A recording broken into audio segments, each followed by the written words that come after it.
교회와 신앙이란 기독교 잡지에 인생은 기다림이다 라는 제목으로 장경의 스필가가 칼럼을 쓴 적이 있는데요. 잠시 그 글의 내용을 일부 읽어드리도록 하겠습니다. 한평생을 살아가는 동안에 우리가 겪는 기다림은 얼마나 될까? 한 생명이 태어나 죽음에 이르기까지 아주 하찮고 작은 기다림으로부터 큰 기다림까지 셀 수조차 없을 만큼 많다. 길게는 태어나기 위한 10달의 기다림으로부터 시작하여 유아기를 거쳐 청소년기를 지나 청년기, 그리고 장년기, 노년기 이르기까지 수십 년을 기다리며 산다. 짧게는 밤에 잠자리에 들 때는 내일의 일을 생각하며 아침을 기다리고 하루 종일 밖에서 힘들게 일하면서 퇴근 시간을 기다리고 심지어 식사 시간도 기다린다. 그런가 하면 길을 갈 때도 신호등을 기다려야 하고 목적지로 가는 자동차를 기다려야 한다. 기다림은 잠에서 깨어 눈을 뜨는 그 순간부터 시작되어 잠이 들 때까지 연속적으로 이어진다. 아마도 우리의 삶 속에서 기다림이 없는 일은 없을 것이다. 오늘은 대림절 첫 번째 주일을 우리가 맞이했습니다. 대림절은 오늘부터 12월 25일 예수님이 탄생하신 성탄절 바로 전날인 12월 24일까지의 4주간의 기간을 말합니다. 대림절은 말 그대로 기다린다라는 의미의 뜻으로 기다리는 절기가 바로 이 기간이 되겠습니다. 무엇을 기다려야 합니까? 다른 것이 아닙니다. 2000년 전에 아기 예수로 탄생하셨던 예수님의 그 모습과 삶을 다시 한번 묵상하고 그때 메시아를 기다렸던 수많은 사람들의 그 기다림을 이어받아 오늘 우리 역시도 다시 오신다고 약속하셨던 그 재림의 주님을 대망하는 시간들, 그 시간이 바로 이번 대림절 4주간의 기간이어야 한다라고 하는 것이지요. 그런 의미에서 오늘 대림절 첫 번째 주일을 맞이하면서 우리가 다시 오실 예수님을 기다릴 때 그럼 어떻게 기다려야 할 것인가? 기다림의 모범, 어떤 기다림의 바른 자세가 있다면 과연 그게 뭘까? 오늘 말씀은 여기에 조금 초점을 맞춰서 함께 나누고자 합니다. 먼저 오늘 본문의 말씀을 살펴보기에 앞서서 지금까지 잘못된 기다림으로 인하여 나타난 잘못된 신앙의 형태들이 있더라고요. 크게 한 두 가지로 우리가 한번 확인해 볼 수 있을 것 같은데 잠시 이 내용들을 확인해 보는 것이 오늘 본문 이해에 조금 더 도움이 될까 싶습니다. 첫 번째, 잘못된 기다림으로 인한 잘못된 신앙의 형태. 첫 번째 나타난 게 뭐냐면 극단주의, 자유주의, 극단적 자유주의가 나타났다는 겁니다. 예수님께서 너희가 본 그대로 다시 오신다라고 분명히 약속하셨죠. 그리고 감난산 위에서 승천하신 것 아닙니까? 근데 그렇게 약속하셨던 예수님은 2000년이 지난 지금도 여전히 재림이 오고 있지 않습니다. 그래서 많은 사람들이 이렇게 말하는 이가 있어요. 예수님의 재림이 정말 있는 건 맞는가? 주님이 이 땅 가운데 다시 오시는 것은 맞는가? 이러다가 오시지 않는 것은 아닌가? 예수님의 재림이 너무나 지체되고 우리가 생각하는 것 이상의 오랜 시간이 걸다 보니까 일부 사람들 마음속에는요, 그 기다림에 대한 무감각하기 시작한 겁니다. 신앙에 대한 긴장감이 사라지고 있다는 거예요.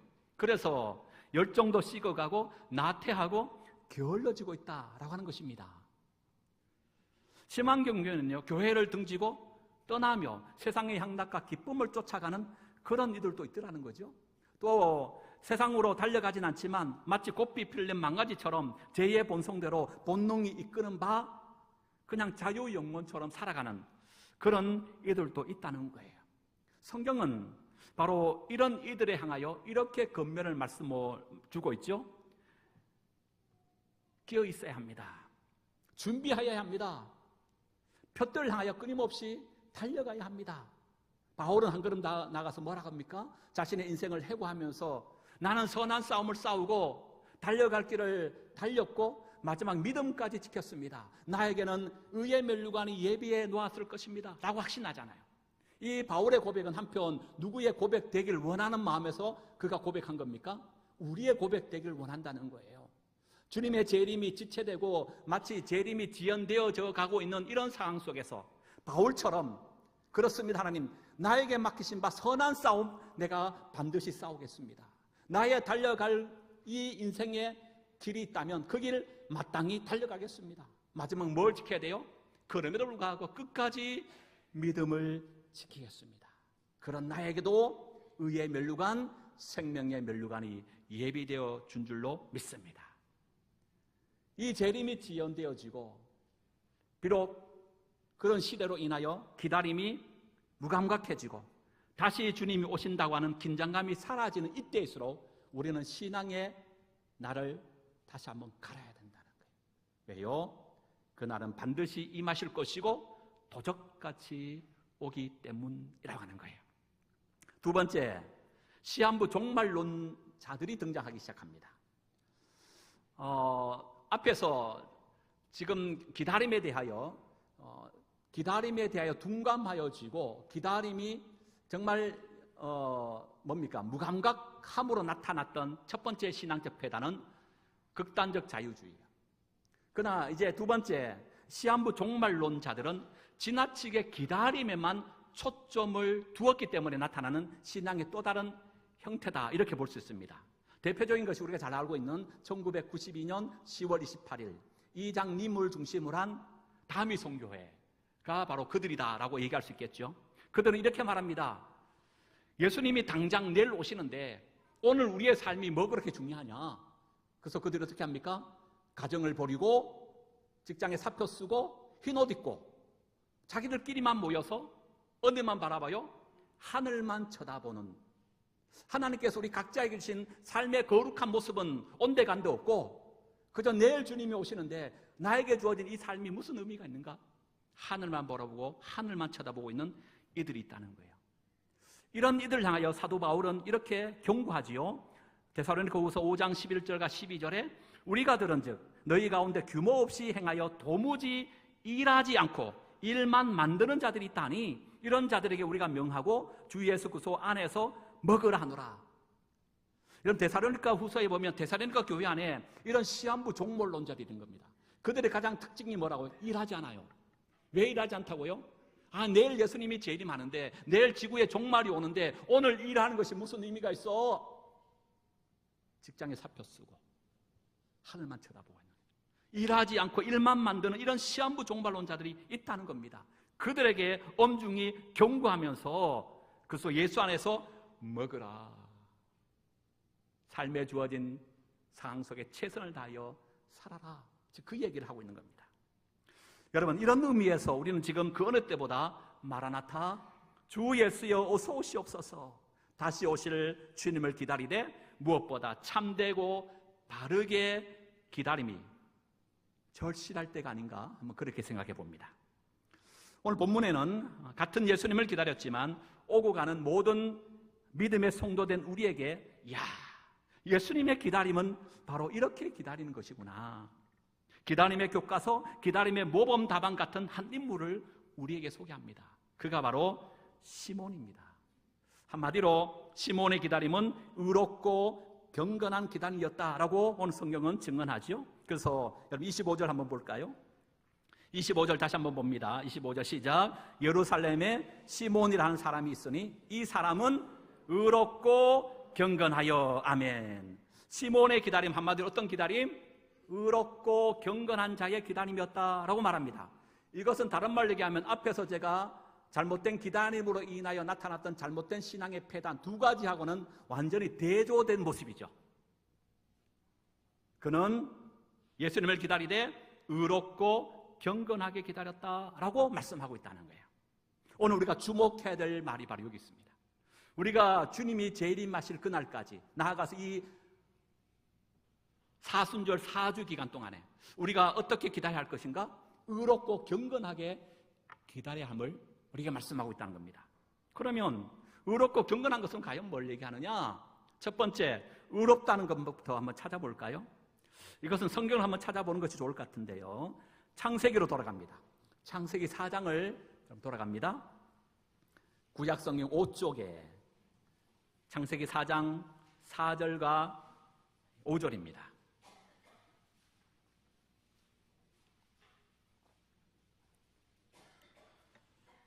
창세기 4장 4절에서 6절까지 보겠습니다.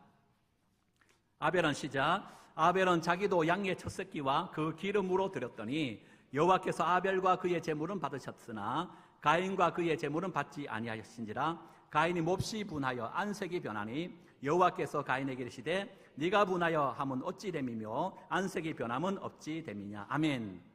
여러분, 여기 이제 아벨과 가인과 아벨에 대한 얘기가 나오죠. 이 얘기는 뭐 우리가 너무 잘 알고 있는 내용 아닙니까? 아담과 하와가 두 아들 낳았는데 큰 아들이 가인이고 둘째가 아벨입니다. 이 가인이 했던 주 생업이 무엇입니까? 농사 짓는 일을 했습니다. 그는 농사 짓는 일을 했기 때문에 아마 추수를 맞이하여 그 추수의 첫 이삭을 하나님 앞에 제물로 드린 것으로 우리가 생각해 볼 수 있죠. 아벨은 동생인데 아벨은 양치는 자였습니다. 그래서 하나님 앞에 드린 제물을 양치기는 자였기 때문에 양의 어린 양을 희생을 잡아 그걸 하나님 앞에 제물로 드렸습니다. 그런데 오늘 성경에 보니까 누구의 제물을 받았다? 양의 희생을 드렸던 아벨의 제사를 받았다는 거예요. 대신 형 가인의 제사를 받지 않은 겁니다.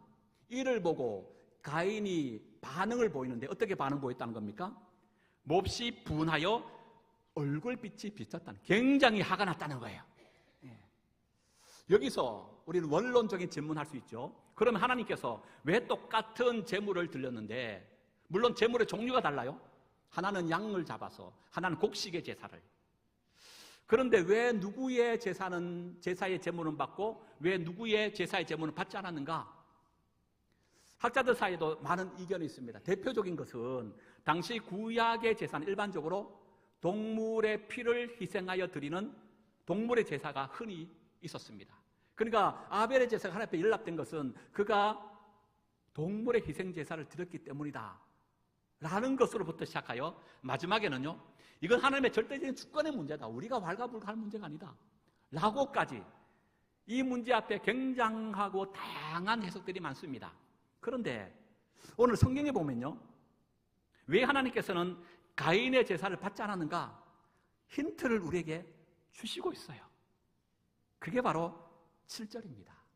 7절 한번 볼까요? 7절 앞에 시작. 내가 선을 행하면 어찌 낯을 들지 못하겠느냐? 선을 행하지 아니하면 제가 문에 엎드려 있느니라. 제가 너를 원하나 너는 죄를 다스릴지니라.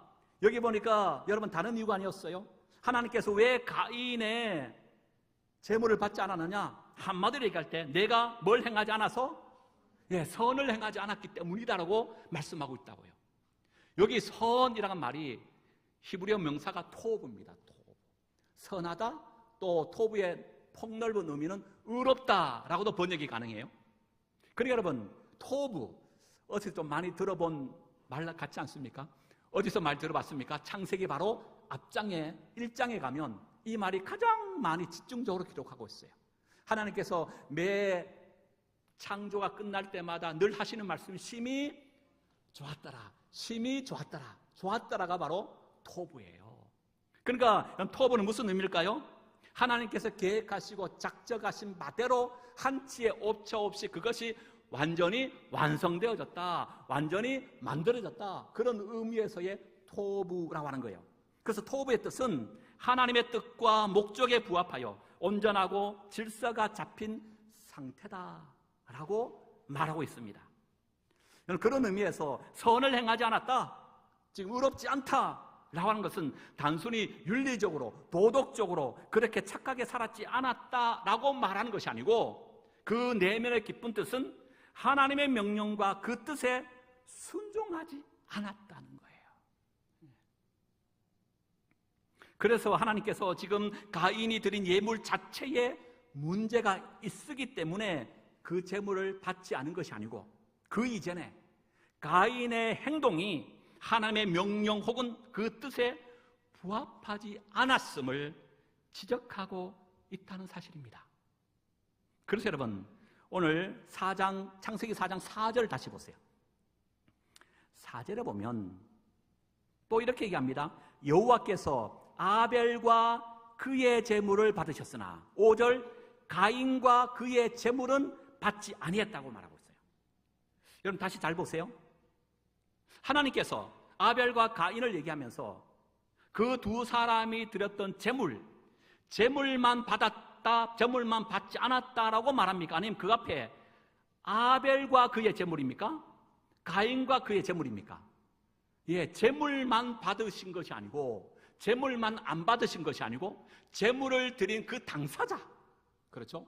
아벨과 그의 재물, 가인과 그의 재물을 받았다, 받지 않았다라고 표현하고 있다는 겁니다.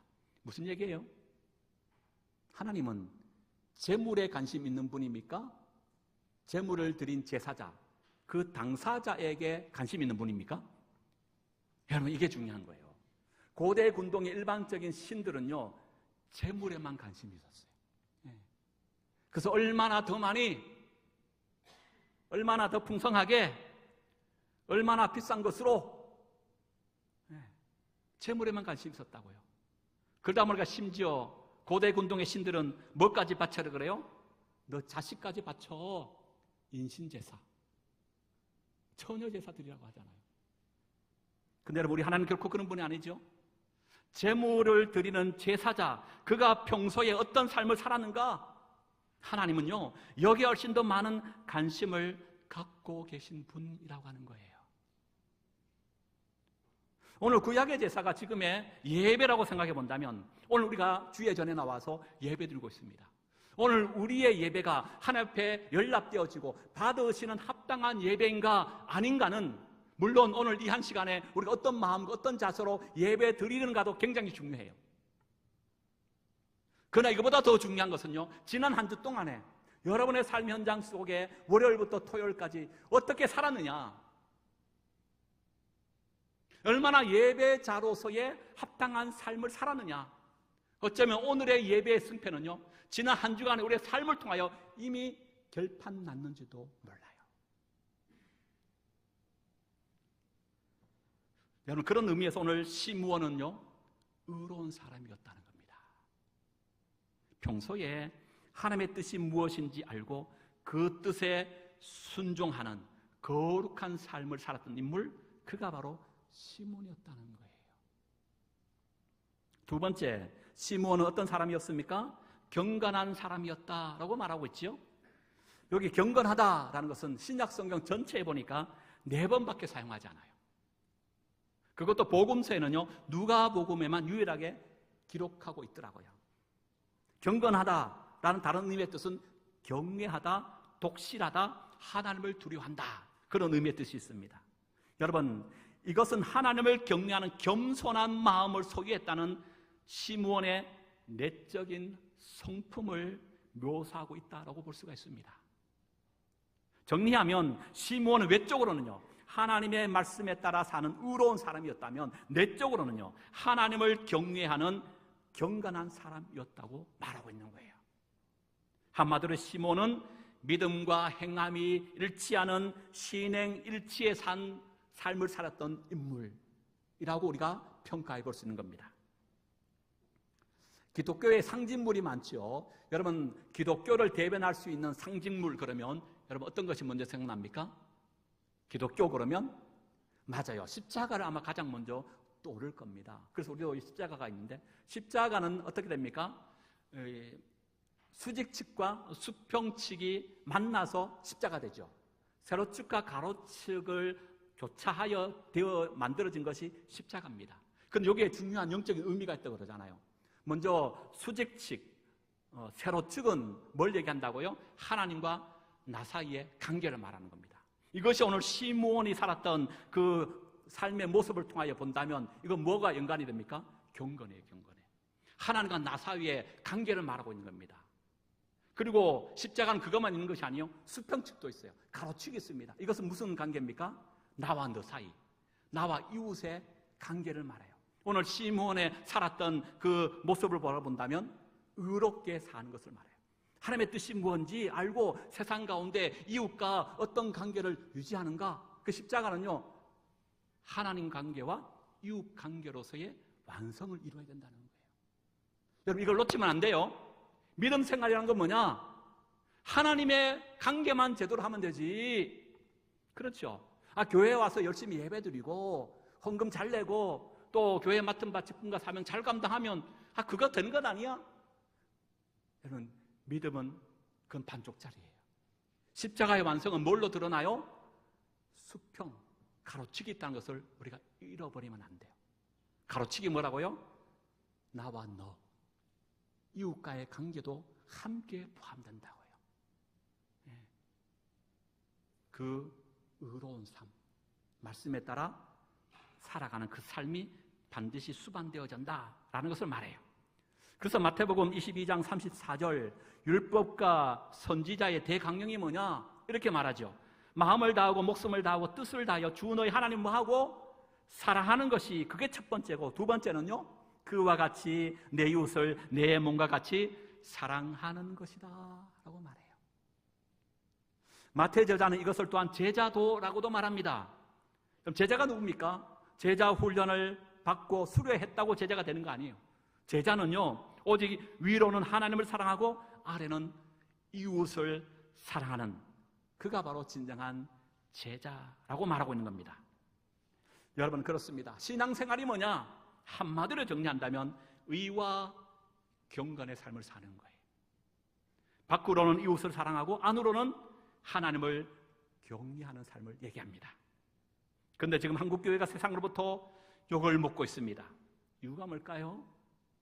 경건의 모양은 있지만 경건의 능력은 없다라고 평가들 하고 있습니다. 다른 것이 아닌 것 같습니다.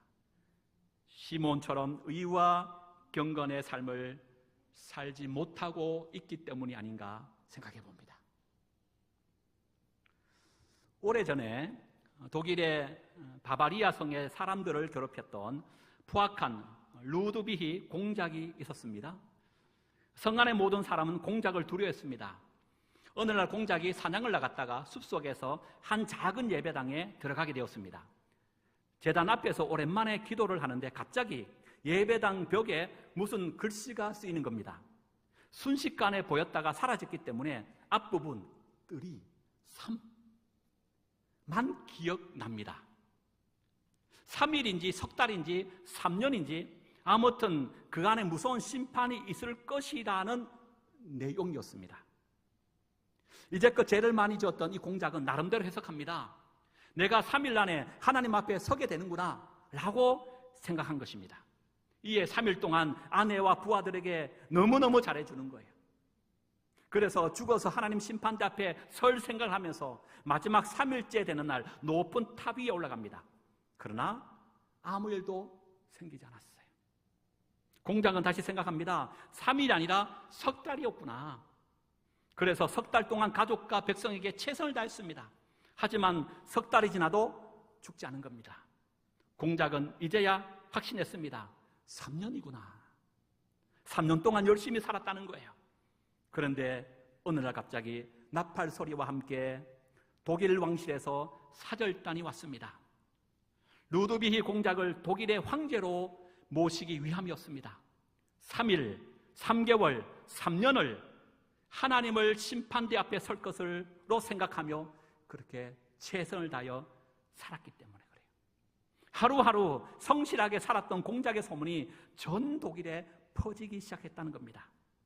그는 몇십 년 살 거라고 생각하지 않았습니다. 다만 3일 뒤에, 석 달 뒤에, 3년 뒤에 심판대 앞에 설 것이라고 생각했습니다. 그리고 하루하루를 바르고 정직하게 최선을 다하여 살았을 뿐입니다. 이것을 가능케 한 것은 바로 기다림 때문이었다는 거예요. 여러분, 바로 이것입니다. 오늘 대림절 첫 번째 주일을 보내면서 우리도 마지막 종말의 심판대로 오실 주님을 기다리며 나도 이제 주님 앞에 설 날이 멀지 않았구나. 우리가 교회력으로는 대림절 오늘부터 12월 24일까지 4주밖에 되지 않아요. 그러나 주님이 재림하신 그날을 기점으로 생각한다면 우리의 남은 인생이라 생각해 볼 수 있죠. 깁니까 짧습니까? 굉장히 짧게 지나갈 겁니다. 지나온 날보다 남은 우리의 인생은 훨씬 더 빨리 지나가고 말 것입니다. 여러분, 그럴 때 우리는 어떻게 해야 될까요? 때론 3일처럼, 때론 3개월을 남은 것처럼, 때론 3년 남은 인생처럼 하루하루 주어진 믿음의 삶을 잘 살아가야 될 줄로 믿습니다. 그래서 오늘 본문 다시 돌아와서 25절을 보세요. 누가복음 2장 25절. 우리 25절 개정성경에는 예루살렘에 시므온한 사람이 있었다 이렇게 시작합니다마는 헬라어 원문에는 예루살렘이라는 이 단어 앞에 번역되지 않는 어떤 하나의 단어가 더 있습니다. 바로 이두라고 하는 단어예요. 그 의미의 뜻은 보라, 이제 라고 하는 뜻을 가지고 있습니다.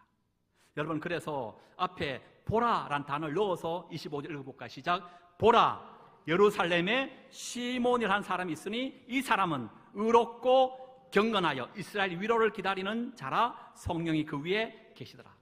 보라, 누구 보라는 겁니까? 예루살렘에 살고 있는 바로 시몬을 보아라 이렇게 말해요. 오고 가는 모든 독자들에게 바로 시므온을 주목하라고 지금 말하고 있다는 거예요. 그렇다면 시므온에 뭘 보라는 거예요? 다른 거 아니지요. 그의 믿음을 보라는 거예요. 세상과 타협하지 않는 절대적인 신앙, 재림이 지연된다 할지라도 굴하지 않는 믿음, 세상의 향락과 기쁨을 쫓아 믿음을 저버리고 세상 가운데 달려가고자 했던 그 모든 사람들 속에 그러지 아니하고 바로 신앙의 절개를 지키며 의와 경건의 삶을 살며 메시아를 기다리고 있는 그의 믿음을 보라 이렇게 말하고 있는 거예요. 그런데 여러분, 오늘 우리가 오해하지 말아야 할 것이 하나 있습니다. 그것은 오늘 성경이 비록 시몬을 보라라고 말하고 있지만 그렇다고 시몬을 신격화하거나 인간 시몬을 높이라 그런 말이 아니에요. 우리가 봐야 할 것은 인간 시몬 그 자체가 아니라 시몬의 바로 믿음을 보라는 거예요.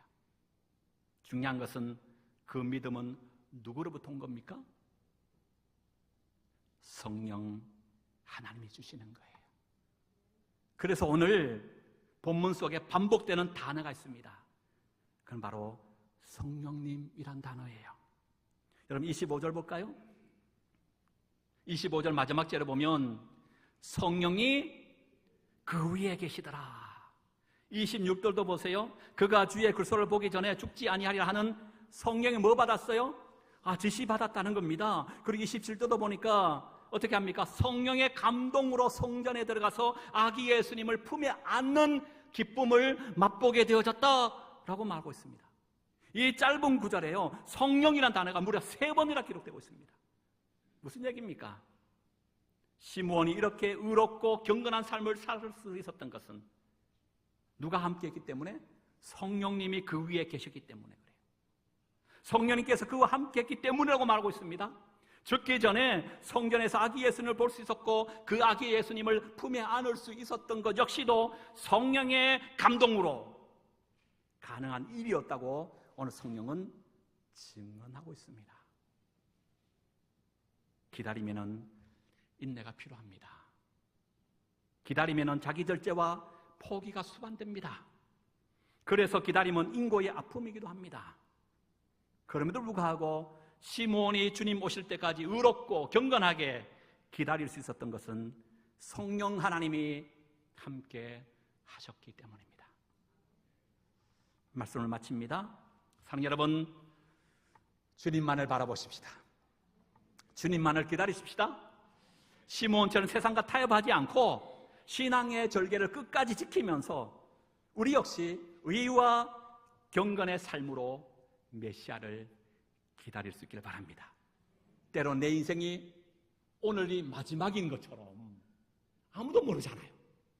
내 인생이 3일 후에 끝나는 것처럼, 내 인생이 3개월 후에 마치는 자처럼, 내 인생이 이제 앞으로 3개월밖에 남지 않았다, 3년밖에 남지 않았어 라는 마음을 가지고 주어진 하루하루 세월 아끼며 최선을 다하여 성실하게 의와 경건의 삶을 살아가십시다. 그렇게 사셔야 합니다. 내 힘이 아니라 나와 함께 하시는 누구 때문에? 성령님이 나를 그렇게 깨우치시고 빚으시고 만들어 가시고 세우시고 끝내 그 위대한 자리에 우리를 세워가실 줄로 믿습니다. 그 성령이 붙들고 이 믿음의 거룩한 삶을 잘 감당하는 우리 소망 공동체 모두가 될 수 있기를 주의 이름으로 축복합니다.